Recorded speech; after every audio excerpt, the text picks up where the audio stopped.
people expect to find a museum like the Homestead in the City of Industry. But everything you see here is in its original location, with surprising stories to be found around every corner.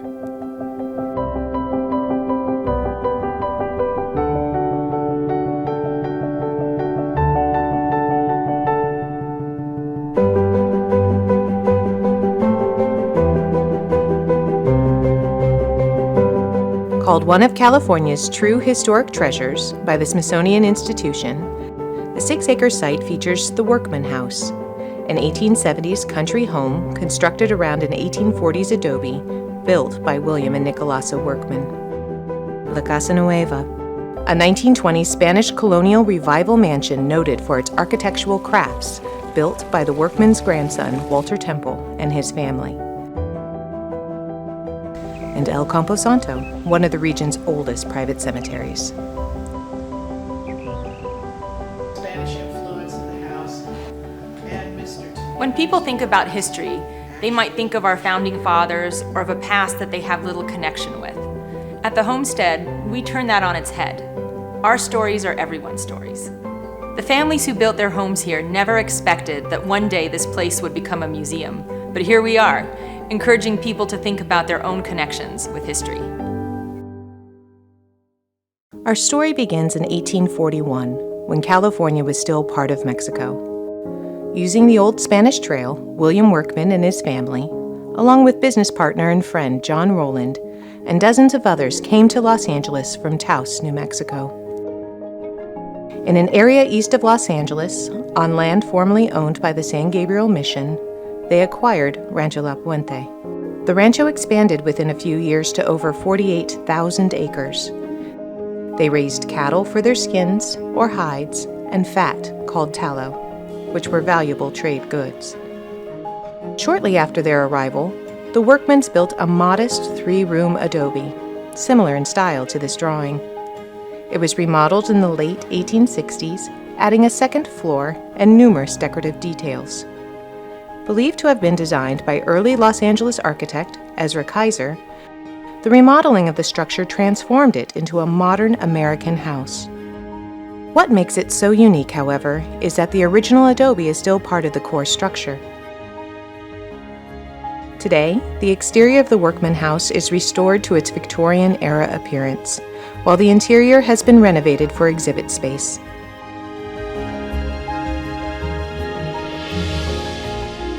The Workmans had 2 children, Margarita and Joseph. No known pictures of Joseph survive. Margarita married Francis Pliny Fisk, or FPF Temple, which is where the Temple connection comes into our story. The couple had 11 children, 8 of whom lived into adulthood. As a result of the Mexican-American War, which ended in 1848, part of the land seized by the United States from Mexico became California. At the same time, the gold rush began. Like other ranchers, the Workmans and Temples found a new market for fresh beef and became quite wealthy. Sadly, the decline of the gold rush and flood and drought in the 1860s brought ruin to many cattle ranchers. Some who also farmed, like the Workmans and Temples, were able to survive. As Los Angeles started to grow after the Civil War, the Workman and Temple families saw opportunity. They were ranchers and farmers, and they saw that the business world was another endeavor they could get involved in. So William Workman and his son-in-law, FPF Temple, got involved in early railroads, real estate, oil, and banking. And they had the choicest property in downtown Los Angeles from which to operate, which was called the Temple Block, now Los Angeles City Hall.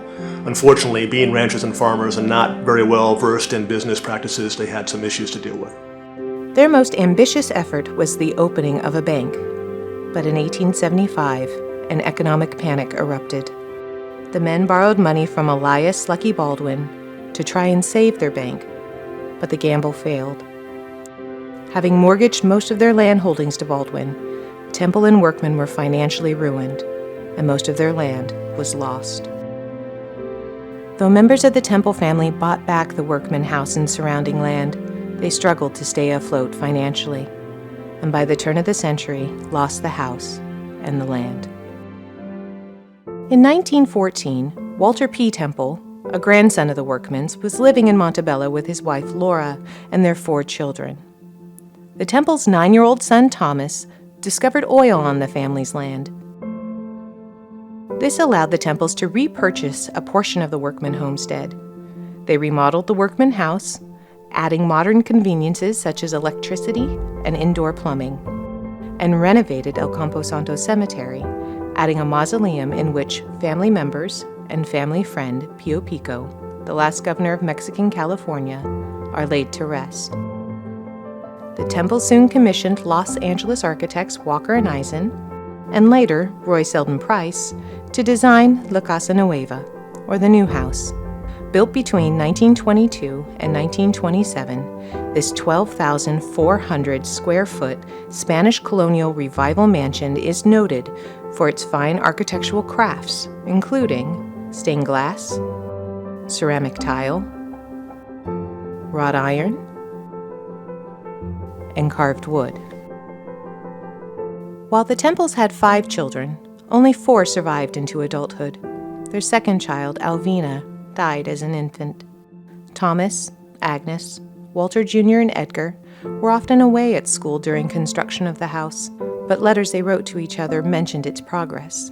In a letter to her brother Thomas in December of 1928, Agnes wrote, I must tell you something about Thanksgiving. The living room, dining room, and breakfast room, and part of the library have been furnished, and if you could only see the old casa now, everything looks beautiful. And much to my surprise, the room that made up the best is the dining room. It looks palatial, so please tell Dad when you write that you heard the house looks grand. He is so happy in it and is doing his best to please us. The building of La Casa Nueva was bittersweet for the Temple family, as Laura, Walter's wife, died of cancer shortly after construction began. Along with his work at the homestead, Walter Temple was involved with walnut farming, oil, and real estate development in Los Angeles, the San Gabriel Valley, and elsewhere. His biggest real estate project was the town of Temple, known today as Temple City, which he created in 1923 in honor of his family. As with his father and grandfather 50 years before, Walter Temple was beset by financial problems, and by 1932, lost everything, including the homestead.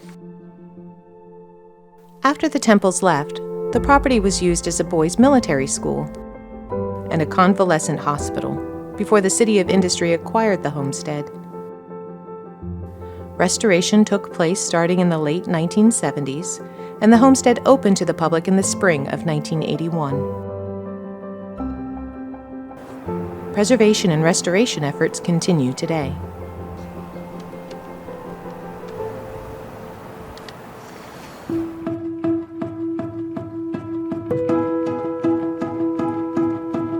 The museum's collection of objects and a research library are available to the public both in person and online. The homestead has a collection of 30,000 artifacts, which range from books, manuscripts, documents, photographs, maps, and items related to the Workman and Temple families. And we use those to help with the stories of Greater Los Angeles from 1830 to 1930, and it gives a three-dimensional perspective to what usually is a two-dimensional experience.